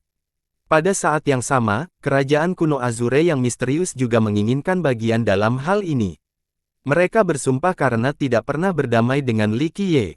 Jadi, ketika gunung ingin menyerang dupa pembersihan dan membalas dendam, bagaimana mungkin kerajaan tidak setuju? Kedua garis keturunan kerajaan ini segera mulai bergerak. Hal lain yang perlu diperhatikan adalah betapa miripnya peristiwa ini dengan masa lalu. Saat itu, Sekte Dewa Surgawi merebut wilayah dari dupa pembersihan dan memulai serangan mereka. Pada akhirnya, Cleansing Incense berhasil dikalahkan dan kehilangan kerajaannya. Sekte Dewa Surgawi kemudian mendirikan kerajaan permata surgawi di tanah yang dulunya milik dupa pembersihan. Namun, itu hanya tampilannya saja. Faktanya, bayangan Space Trample Mountain dan Azure Mysterious Ancient Kingdom hadir selama perang itu. Misalnya, bukti terbesarnya adalah kereta perunggu perang Tetra yang jatuh ke tangan kerajaan kuno. Jika tidak, Sekte Dewa Surgawi tidak akan mampu mengalahkan dupa pembersihan. Meskipun dupa pembersihan mengalami penurunan, ia masih merupakan garis keturunan kerajaan yang memiliki sumber daya dan kekuatan rahasia. Itu bukanlah sesuatu yang bisa dibandingkan dengan Sekte Dewa Surgawi. Hari ini tidak berbeda dengan masa lalu. Sekte Dewa Surgawi hanya bertindak sebagai umpan meriam bagi kerajaan kuno Azure yang misterius dan gunung Space Trample. Gemuruh. Dalam semalam, pasukan besar menginjak gunung dan sungai. Lebih dari puluhan ribu murid dari Sekte Dewa Surgawi meluncur menuju dupa pembersihan seperti banjir. Banyak sekte di wilayah tengah yang ketakutan dengan mobilisasi tiba-tiba dari Sekte Dewa Surgawi ini. Hal ini terutama berlaku pada sekte-sekte kecil di wilayahnya. Mereka menjadi malu menghadapi pasukan besar ini. Perang. Banyak ahli yang hadir memperhatikan hal ini dan ekspresi berubah setelah melihat puluhan ribu murid. Seseorang mencubit dengan menusuk, Sekte Dewa Surgawi akhirnya memutuskan untuk menyerang dupa pembersihan. Dupa pembersihan dan Sekte Dewa Surgawi selalu menjadi musuh bebuyutan. Mereka secara sempurna digambarkan dengan dua ungkapan umum, bersumpah untuk tidak pernah berdampingan hidup dan bersumpah untuk tidak pernah berbagi langit yang sama. Semua orang di wilayah tengah mengetahui hal ini. Namun setelah perang itu, kedua sekte tersebut menjalani masa damai yang panjang tanpa konflik. Jadi hari ini, serangan Sekte Dewa Surgawi mengejutkan banyak orang. Itu datang terlalu tiba-tiba tanpa bayangan apapun. Tentu saja, negara-negara besar yang mengetahui lebih banyak tentang cerita ini memahami bahwa peristiwa ini tidak mengikisnya. Gemuruh, puluhan ribu tentara segera berlari ke Cleansing Incense. Seluruh sekte sepenuhnya terkepung dan dikepung. Dentang, dentang, dentang. Alarm berbunyi di Cleansing Incense bersama dengan lampu melingkar yang berputar. Formasi besar segera melindungi sekte tersebut. Gerbang ditutup rapat sebagai persiapan untuk pertempuran. Tentara di sekitarnya tidak mengeluarkan satu suara pun, tapi senjata mereka sudah siap. Anak panah ditarik sementara artefaknya memancarkan cahaya yang menakutkan. Suasana keras dari tentara di bawah kota meliputi seluruh wilayah. Banyak sekte kecil di luar dupa pembersihan melarikan diri tanpa jejak sementara para penggarap gelandangan melarikan diri lebih cepat. Banyak negara besar juga menyaksikan pertarungan ini. Bahkan ada yang mengirimkan ahlinya ke sini sebagai pengintai karena ingin mengetahui hasil pertarungan ini. Hal ini dapat mengubah seluruh iklim politik di kawasan tengah. Raja Fana Permata Surgawi, apa niatmu? Seseorang akhirnya keluar dari sekte dupa saat mengepung pengepungan. Itu adalah tetua pertama mereka, Gu Tizhou. Membayangkannya jauh lebih dalam dari sebelumnya, tetapi dia juga bertambah tua karena rambutnya sudah beruban. Dalam beberapa tahun terakhir, Su Yonghuang, Chen Baojiao, dan Li Xuanyan bertanggung jawab atas sekte tersebut. Tapi sekarang, dengan Su Yonghuang kembali ke klan Su dan dua lainnya di dataran tinggi, Gu Tizhou, sebagai tetua pertama, harus mengambil alih situasi. Di pihak sekte Dewa Surgawi, Raja Fana Permata Surgawi tidak berbicara. Seorang lelaki tua akhirnya keluar. Rambutnya juga benar-benar pucat, tapi punggungnya lurus dan dia memiliki silau yang kuat yang bisa menembus matahari dan bulan. Leluhur Dewa Surgawi, Gu Tizhou menyentuh melihat lelaki tua ini. Dia tahu kali keadaan ini tidak terlihat baik.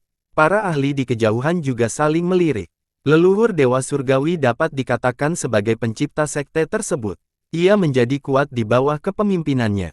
Rumor mengatakan bahwa ketika Kaisar Abadi Takong masih ada di dunia ini, dia bahkan memuji leluhurnya. Kemunculannya hari ini berarti perang ini akan berlanjut sampai mati. Perang sebelumnya membuat Cleansing Incense mengalami penurunan tajam, jadi perang kali ini mungkin akan membawa ke ambang kehancuran. Sekte kuno dupa pembersihanmu bersekongkol dengan para bidah untuk membunuh para penggarap dunia ini. Hari ini, Sekte Dewa Surgawi saya akan menegakkan keadilan menggantikan surga. Kata-katanya cukup tegas, semua orang bisa mendengarnya. Dengan ekspresi dingin, Gu Tizhou membalas, ada banyak hal yang bisa dikatakan untuk memanggil seseorang. Jika sekte Anda ingin menyatakan, kami juga tidak menyetujui masalah. Datang, kami tidak akan peduli. Meskipun Gu Tizhou bukanlah seorang master masa kini, dia adalah seorang pria pemerintahan baik di masa lalu maupun sekarang. Pergi, nenek-nenek berteriak sambil dengan dingin melirik sekte kuno itu. Di matanya, sekte itu sudah hancur. Dia percaya bahwa menghancurkan sekte kuno saat ini akan sangat mudah karena dukungannya, tidak ada seorang pun di dunia ini yang berani menyakiti mereka dan tidak ada penyelamat di dunia ini yang mampu menyelamatkan sekte kuno tersebut. Membunuh. Pasukan besar itu meraung dan segera terbagi menjadi 3 bagian sebelum menyapu sekte tersebut seperti banjir. Mereka fokus pada cabang utama sekte tersebut seperti 3 belati tajam yang mengarah ke jantung. Seorang murid dupa pembersih berteriak, saudara-saudara, tiuplah klaksonnya. Membunuh mereka, namanya Nan Huairen. Blem, klakson menggema di seluruh sekte secara bersamaan dengan dentuman genderang, menyebabkan bumi bergetar. Dalam sekejap mata, seluruh sekte mendidih karena haus akan pertempuran. Semua muridnya siap bertarung sampai akhir. Luo Fenghua berteriak, bunuh semua anjing ini. Dengan baju besinya, dia melaju ke depan sebagai barisan depan dengan momentum yang besar. Membunuh. Zhang Yu dan Ku Daoli memimpin murid-murid lainnya maju juga tanpa niat mundur.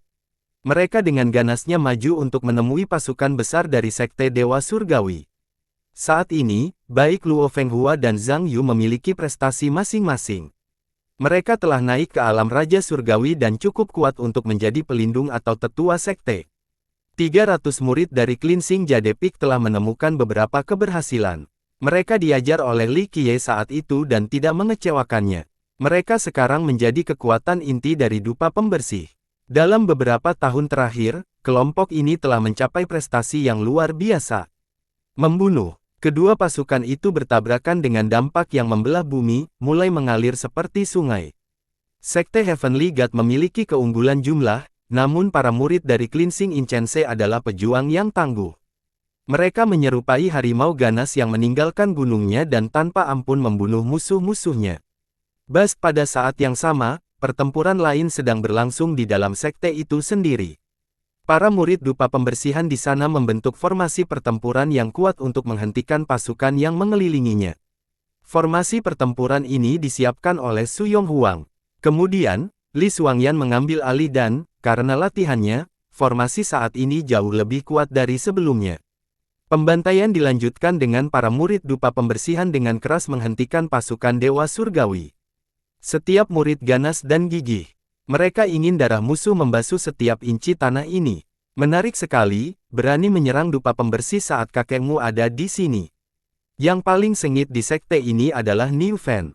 Dia menyusut ke dalam cangkangnya dan melebarkannya ke depan melewati segala rintangan. Darah mengucur bersama potongan daging manusia yang terbaik. Meskipun memiliki lebih banyak murid, sekte Dewa Surgawi tidak memiliki keuntungan. 300 murid dari Cleansing Jade Peak menampilkan penampilan yang sangat ganas. Mereka adalah pasukan yang tak terhentikan yang menyerang barisan musuh di bawah kepemimpinan Su Pei. Banyak yang menimbulkan kuat yang tercengang melihat penampilan luar biasa dari para murid dupa pembersihan. Bahkan ekspresi leluhur Dewa Surgawi pun tenggelam. Meskipun sekte generasi sebelumnya cukup lemah, generasi muda telah menjadi pilar pendukung yang kuat. Hal ini memungkinkan sekte tersebut tumbuh beberapa kali lebih kuat dari sebelumnya, mampu berdiri sejajar dengan sekte Dewa Surgawi. Generasi tua dari Cleansing Incense cukup biasa-biasa saja, namun generasi muda mereka bersinar seperti bintang dengan potensi yang tak terbatas. Sekte seperti itu dapat digambarkan sangat bersemangat dalam semangat yang besar, pasti akan mampu bangkit. Seorang penonton menonton. Bahkan seorang ketua sekte dari kekuatan besar menambahkan, tidak heran mengapa sekte Dewa Surgawi terburu-buru. Cleansing Incense generasi muda mempunyai potensi yang begitu besar. Setelah sayap mereka tumbuh sepenuhnya, itu akan menjadi akhir dari sekte Dewa Surgawi. Leluhur, panggil senjata leluhur. Leluhur Dewa Surgawi diperintahkan dengan ekspresi gelap setelah melihat pasukan besar gagal menerobos. Pada titik ini, lebih dari 10 leluhur muncul di kamp sekte Dewa Surgawi. Meskipun energi darah mereka melemah, momentum mereka masih cukup kuat. Selusin leluhur ini mengendalikan senjata pemerintahan. Ini adalah artefak dupa pembersih yang hilang dalam perang sebelumnya. Ledakan. Mereka mengarahkannya langsung ke Cleansing Incense. Setelah ledakan keras, gerbang menuju Cleansing Incense langsung hancur. Mayoritas murid yang menghalangi ledakan itu mempesona, tidak ada yang bisa menghentikan serangan tak terpecahkan dari senjata leluhur. Mundur. Gutisou terkejut melihat ini dan segera memerintahkan, lawan dengan senjata kita sendiri. Ledakan. Diluncurkan. Lebih banyak ledakan terdengar. Dupa pembersih juga menggunakan senjata penindasan mereka sendiri Violet Imperial Hammer dan Black Tortoise Rod. Tentu saja, tidak mudah untuk memanfaatkan kekuatan senjata tersebut. Mereka yang berasal dari generasi tua, seperti Gutisou, bahkan lebih tidak berdaya dalam menggunakannya. Pada akhirnya, kelompok Su Pei harus mundur ke gunung utama sekte tersebut dan bekerja sama untuk menggunakan dua senjata penindasan. Leluhur Dewa Surgawi memerintahkan, tekan serangan. Nenek moyang lainnya terus menggunakan senjata leluhur mereka untuk membuka jalan menuju dupa pembersihan. Kelompok Su Pei dan Nan Huairen masing-masing mengendalikan satu senjata pemerintahan. Mereka menggunakan hukum kekuasaan mereka untuk melindungi sekte tersebut dari serangan gencar senjata lain. Meskipun sekte tersebut memiliki tongkat dan palu, mereka masih terlalu muda, ada gambaran besar antara mereka dan leluhur Dewa Surgawi. Namun demikian, mereka berhasil menahan serangan pada saat ini, sehingga mengakibatkan jalan buntu. Kalian semua, ikuti aku. Leluhur Dewa Surgawi tidak peduli dengan bidang ini. Dia membawa beberapa ratus ahli untuk langsung menuju puncak gagak surgawi. Tujuannya sangat jelas. Dia menginginkan manual dari sekte tersebut, terutama hukum kaisar abadi mereka. Di matanya, menghancurkan dupa pembersih hanya masalah waktu saja. Bahkan jika sektenya tidak dapat segera menerobos, dukungannya masih ada. Oleh karena itu, dia harus menerapkannya terlebih dahulu dan memanfaatkan merit law. Sektenya paling membutuhkan hukum pemerintahan ini. Jika mereka memilikinya, mungkin suatu hari nanti, mereka akan bisa dibandingkan dengan garis keturunan kekuasaan. Membunuh. Para murid yang menjaga puncak gagak surgawi berteriak dan pergi menghadapi para penyusup. Di mata mereka, puncak gagak surgawi adalah jantung dupa pembersihan. Harta karun dan hukum prestasi mereka semuanya ada di sini. Jika musuh bisa menghancurkan tempat ini, maka cleansing incense pasti akan kalah. Enyahlah, leluhur Dewa Surgawi tidak perlu mengambil tindakan. Beberapa ratus ahli dikerahkan maju untuk membunuh murid dupa pembersihan. Ah, jeritan melengking terdengar. Sekte Dewa Surgawi telah bersiap-siap ketika mereka memberlakukan pembatasan hukum di sini. Semua ahli ini dipilih dengan cermat, mereka adalah ahli di antara para ahli. Dalam sekejap mata, para ahli ini membunuh semua murid yang menjaga puncak gagak surgawi. Mereka dengan mudah memasuki puncak dan menuju alun-alun segitiga. Dentang, dentang, dentang, sementara para ahli ini masuk, seorang pria yang diantai di sebuah kuil berdiri. Memperbaiki, pria itu merobek rantainya. Dentingan logam lebih banyak bergelombang dari rantai. Pria ini segera mengambil tindakan. Kedua rantai di pergelangan tangannya menyerupai naga banjir yang meninggalkan udara saat mereka menuju ahlinya. Ah, sekarang giliran mereka yang berteriak. Kedua rantai besi itu menusuk ratusan rantai itu seperti tusuk sate daging. Kesenjangan kekuasaan terlalu besar. Meskipun jumlah mereka banyak, mereka bukanlah tandingan pria ini. Siapa kamu? Peramal Dewa Surgawi terkejut. Ini terjadi terlalu tiba-tiba, sehingga dia bahkan tidak bisa bereaksi tepat waktu untuk menyelamatkan mereka. Dentang, pria gagah itu tidak berkata apa-apa dan mencekik rantainya ke bawah dengan momentum yang ganas dan tak terhentikan.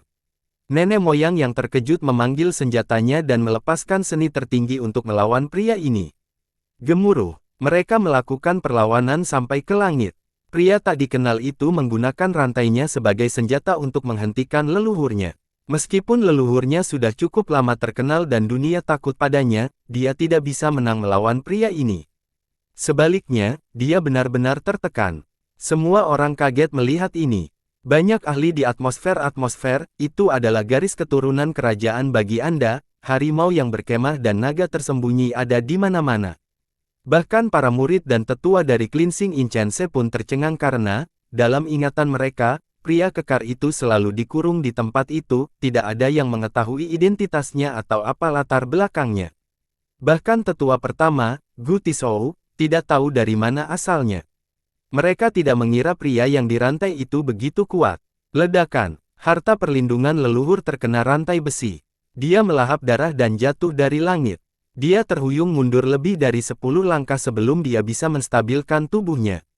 Wajahnya sangat tidak sedap dipandang. Ketenarannya yang termasyhur dulunya terkenal buruk, tetapi hari ini, dia bukanlah tandingan orang yang tak dikenal ini.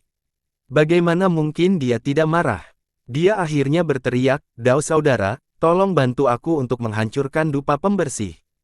Penonton yang lebih naif terkejut dengan hal ini. Ternyata Sekte Dewa Surgawi tidak datang sendiri, mereka masih mendapat dukungan. Gemuruh, kekosongan tiba-tiba terbuka saat ini.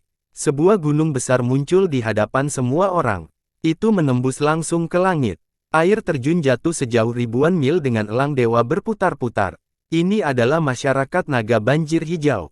Pemandangan megah yang tiba-tiba muncul di langit membuat semua orang tercengang. Mereka mengira bahwa dunia rahasia telah menyebarkan dirinya kepada dunia. Paragon berbudi luhur dari generasi sebelumnya berteriak, "Space Trample Mountain." Seseorang berseru dengan ngeri, "Space Trample Mountain." Akhirnya sampai di sini. Ini adalah garis keturunan yang diciptakan oleh Kaisar Abadi Takong. Meski hanya memiliki satu kaisar, banyak orang yang percaya bahwa sekte tersebut sebanding dengan sekte dengan 3 kaisar karena banyak jenderalnya yang masih hidup dan menjaga gunung. Gemuruh. Sementara orang-orang masih memandangi pemandangan di langit, sebuah kavaleri melonjak keluar dari gunung terbang ini dan memasuki ruang udara Cleansing Incense. Kavaleri ini tidak memiliki jumlah yang besar, hanya beberapa ratus. Namun, itu mengeluarkan aura monster primordial yang haus darah. Bahkan sebelum ia ikut terlibat, seseorang sudah bisa mencium bau busuk, seolah kemunculannya menandakan dimulainya pembantaian. Yang memimpin kavaleri ini adalah seorang lelaki tua berpakaian hitam dengan tombak tergantung di punggungnya. Aura berbahayanya menyebabkan orang lain bergidik tak terkendali. Jenderal Penjaga Era, di Cakrawala, seorang leluhur dari kekuatan besar mengenali lelaki tua ini dan berseru kaget, seorang jenderal yang berada langsung di bawah Kaisar Abadi Takong. Setelah mendengar ini, mereka yang mendengar namanya menjadi ketakutan. Ini adalah seorang jenderal yang ganas di bawah Kaisar. Kemudian, dia berpatroli di dunia Kaisar Fana untuk menemui Kaisar.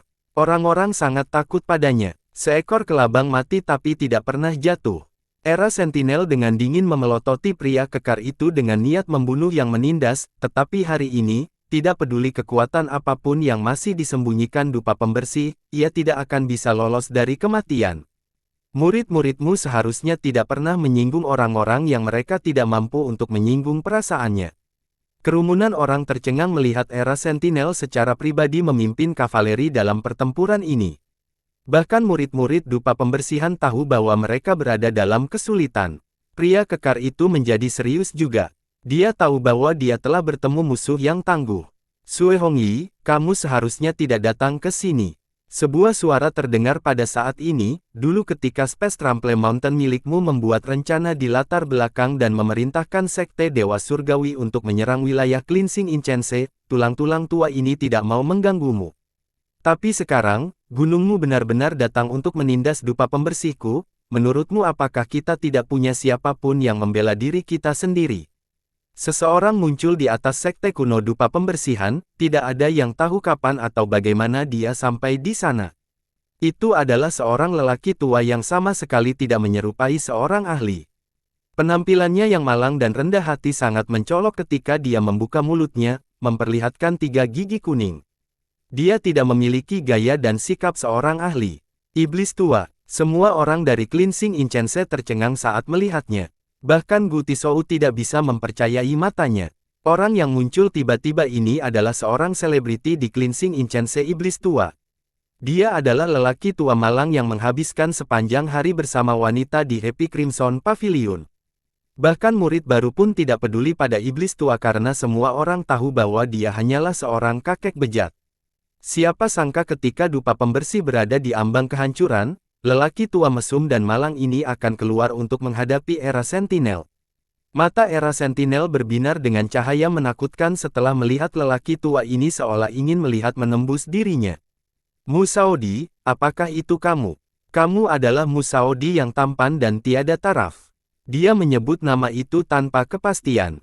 Iblis tua tersenyum, menampilkan 3 gigi kuningnya di samping sikapnya yang buruk, saya sudah melupakannya. Sudah lama sejak terakhir kali seseorang memanggil namaku. Apa? Dia adalah Musaodi. Semua orang terkejut setelah mendengar ini. Bahkan penonton di Cakrawala pun terkejut. Paragon tua dari generasi, sebelumnya tidak berani mempercayai mata mereka sendiri. Tapi ini terlalu keterlaluan. Dia jenius nomor 1 di Grand Middle Territory saat itu. Seorang abadi yang pernah melihat Musaodi sebelumnya tidak dapat mempercayai matanya. Iblis tua yang abadi ini dengan hati-hati menganalisis iblis tua, tidak peduli bagaimana dia memandangnya, tidak ada kemiripan dengan Musaodi pada kakek tua malang ini. Baik yang muda maupun tua dari Cleansing Incense juga merasa skeptis, terutama mereka yang berada di level pelindung atas. Bagi mereka, Musaodi sama saja dengan dewa. Banyak dari mereka yang memuja Musaodi. Meskipun mereka belum pernah bertemu leluhur ini sebelumnya, mereka tetap mengaguminya. Musaodi adalah jenius terkuat 50.000 tahun yang lalu dan bersaing dengan Kaisar Abadi Takong untuk mendapatkan kehendak surga dengan rekor 3 kekalahan dan 3 kemenangan. Meskipun pada akhirnya dia gagal memikul kehendak surga, peringkatnya masih tersebar luas di 9 dunia. Bahkan musuh seumur hidupnya, Kaisar Abadi Takong, hanya memujinya. Pada saat yang sama, selain menjadi seorang jenius yang sangat kuat, rumor mengatakan bahwa dia adalah pria yang cukup gagah dengan temperamen yang gagah. Dia juga heroik dan terkenal. Selama generasinya, banyak orang suci dan putri yang memujanya. Tak seorang pun, terutama mereka yang pernah melihatnya di masa lalu, akan percaya bahwa pemuda tampan dan heroik yang pernah berdiri di atas dunia kini menjadi lelaki tua rendahan di hadapan mereka. Gu Tizhou ternganga. Meskipun dia belum pernah melihat Mu Shaodi, dia telah bertemu dengan Liu Sanjian yang telah meninggalkan kesan yang tak terhapuskan dalam ingatannya dan Mu Shaodi adalah Grandmaster Liu Sanjian. Seseorang seharusnya bisa membayangkan gaya kaisar muda yang tak terkalahkan hanya dengan melihat Liu Sanjian. Namun, bahkan dalam mimpinya pun dia tidak berpikir bahwa penampilan kaisar muda itu akan sangat bertentangan dengan gambaran yang ada di pikirannya. Yang lebih buruk lagi adalah iblis tua yang dianggap oleh seluruh sekte sebagai orang mesum yang hanya berkeliaran di Happy Crimson adalah leluhur mereka, Mu Shaodi. Ini hampir seperti mimpi. Menjadi tua akan mengubah seseorang. Iblis tua tertawa riuh, tidak ada kemiripan dengan gaya lamanya. Tentu saja, dia tidak peduli apakah dia tampan atau jelek. Setelah mendengar iblis tua mengkonfirmasi identitasnya dengan mulutnya sendiri, Era Sentinel mundur dan memilih. Meskipun dia adalah seorang jenderal di bawah kaisar, dia masih cukup khawatir menghadapi kaisar muda. Pria itu terkenal karena suatu alasan saat itu, dia memiliki rekor yang sama melawan Kaisar Abadi Takong. Era Sentinel dengan dingin mengucapkan, Mu Shaodi, kamu benar-benar belum mati. Tiga gigi kuning iblis tua terlalu mencolok mata. Dia tersenyum menanggapi, saya tidak bisa mati sebelum Anda, bajingan tua. Sue Hongyi, saya tidak menyelidiki keterlibatan sekte Anda saat itu, tetapi Anda tidak bijaksana hari ini. Anda benar-benar datang, ingin menghancurkan sekte saya. Saat itu, Sekte Dewa Surgawi mengambil alih wilayah Sekte kuno Dupa Pembersihan dengan Gunung Space Trample dan Kerajaan kuno Azure yang misterius sebagai latar belakangnya. Gunung tersebut juga menduga bahwa Mu Shaodi masih hidup, sehingga mereka tidak bertindak berlebihan hingga menyerang tanah leluhur Dupa Pembersih. Saat ini, mereka merasa sudah cukup kuat, jadi mereka ingin menghancurkan Dupa Pembersih dalam sekali jalan. Era Sentinel menyatakan, Mu Shaodi, tidak dapat disangkal bahwa kamu sangat kuat, tetapi bahkan kehadiranmu tidak akan mampu menyelamatkan Dupa Pembersih. Itu akan menghancurkan hari ini. Iblis tua menambahkan pandangannya dan melirik Era Sentinel dan kemudian leluhur Dewa Surgawi, hanya dengan kamu. Dan junior bodoh ini. Kata-kata seperti itu membuat jengkel leluhur Dewa Surgawi. Dia cukup terkenal di wilayah tengah, tapi Kaisar Muda mengira itu tidak berharga. Namun sebelum dia, sang leluhur harus menahan kesombongannya. Mu Shaodi adalah eksistensi yang bersaing melawan Kaisar Abadi Takong. Dia benar-benar jauh lebih kuat dari dia. Era Sentinel dengan dingin berkata, Mu Shaodi, kamu terlalu meremehkan Space Trample Mountain. Menurut Anda, ini semua adalah kekuatan kita dalam kampanye ini. Dengan itu, energi darahnya melesat ke langit dan menjadi lebih terang dari kembang api di malam hari. Bas, sebuah portal muncul di langit. Pintunya yang besar terbuka dan aliran tentara lainnya memaksa keluar. Legiun besar ini melayang di atas Sekte kuno Dupa Pembersihan. Mereka membawa aura keagungan seperti lautan luas, menyebabkan wilayah ini tertekan dan sesak. Sedikit sekali sekte di dunia Kaisar Fana yang bisa langsung memindahkan pasukan sebesar itu. Legiun dari kerajaan kuno Azure yang misterius. Seseorang berteriak setelah melihat legiun ini. Cleansing Incense terguncang sekali lagi ketika mereka melihat pasukan raksasa di langit. Mereka sudah berjuang untuk menghentikan senjata kekuasaan dari Sekte Dewa Surgawi sebelum kedatangan pasukan besar ini. Bagian terburuknya adalah pasukan baru ini jauh lebih kuat daripada pasukan Sekte Dewa Surgawi. Hahaha, Sekte kuno Dupa Pembersihan seharusnya sudah dihancurkan saat itu. Seorang lelaki tua keluar dari legiun. Dia memiliki rambut platinum dan baju besi perak dengan reflektor melingkar besar di depan dadanya. Namun hal itu tidak menyembunyikan perut yang gemuk, yang membuatnya tampak konyol. Namun, meremehkannya karena yang ditampilkan adalah sebuah kesalahan. Gambaran mendalam muncul di belakangnya. Mereka adalah binatang raksasa yang bisa memperluas dunia kapan saja. Penonton cukup takut dengan fenomena ini. Tidak banyak yang mengenalinya sama sekali. Iblis tua melihat sekilas dan berkata, leluhur iblis misterius biru, iblis babi sepertimu masih berani datang ke sini. Ayo, aku akan menjagamu, babi gendut. Kata-kata yang mendominasi seperti itu membuat para murid Dupa Pembersihan mendidih karena kegembiraan. Bahkan para ahli di pemandangan pun takjub. Leluhur iblis misterius biru. Seorang ahli dari generasi sebelumnya berkemah setelah mendengar ini, dia adalah iblis yang diajarkan oleh Kaisar Abadi Sandao. Bahkan setelah bertahun-tahun, energi darahnya sebenarnya masih terjamin sebelumnya. Menurut rumor yang beredar, nenek moyang iblis ini dulunya adalah babi hutan. Setelah bertemu Kaisar Abadi Sandao dan mendapatkan berkahnya, ia akhirnya berkembang menjadi iblis dan menjadi leluhur. Untuk menunjukkan rasa terima kasihnya karena telah mendapat pencerahan dari Kaisar, ia tinggal di kerajaan kuno misterius Azure untuk melindunginya. Jadi sekarang, ketika nenek moyang iblis ini secara pribadi memimpin legiun kerajaan untuk menyerang dupa pembersih, itu benar-benar menunjukkan tekad kerajaan untuk menghancurkan sekte tersebut.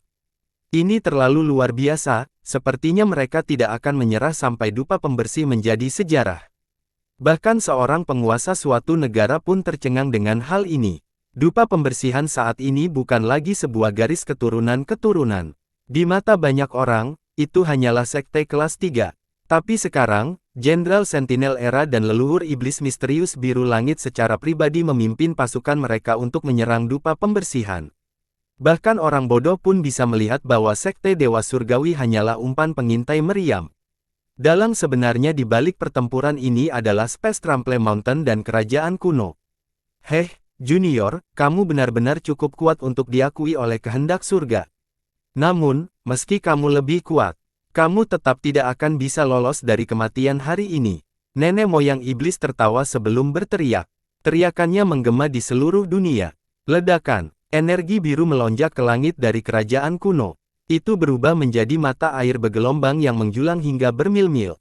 Luasnya membanjiri langit dan bumi. Ra, sosok besar muncul dari energi biru tak berujung ini seperti binatang suci yang bercokol di tempat ini sambil memancarkan aura primal. Binatang buas ini menjulang di atas daratan, menyebabkan banyak makhluk hidup dan bahkan seluruh wilayah tengah gemetar. Auranya benar-benar menakutkan, seolah kebangkitannya adalah awal dari perjalanannya yang abadi selamanya. Itu adalah penjaga ilahi kerajaan kuno. Seseorang yang melihatnya, ini sulit dipercaya. Binatang suci ini belum muncul selama jutaan tahun, namun ia benar-benar sedang muncul sekarang. Sungguh keterlaluan. Namun, hal itu tidak berakhir di situ. Dengan gebrakan, proyeksi pasukan besar dan tak tertandingi muncul di atas pegunungan dan sungai yang luas di benua terbang. Pejuang dan jenderal hebat muncul dari proyeksi ini. Saat pasukan ini benar-benar muncul, aura baja yang tak mengacaukan dunia, tidaklah berlebihan untuk mengatakan bahwa bahkan langit berbintang di atas pun mempengaruhi. Apakah itu legiun yang ditinggalkan oleh Kaisar Abadi Takong? Meskipun orang-orang hanya dapat melihat proyeksi visual dan bukan gambaran keseluruhan dari legiun tersebut, mereka tetap merasa ketakutan. Resimen Kaisar Abadi Takong, terlepas dari ukuran atau kemampuan sebenarnya, sudah cukup mengerikan. Bersambung.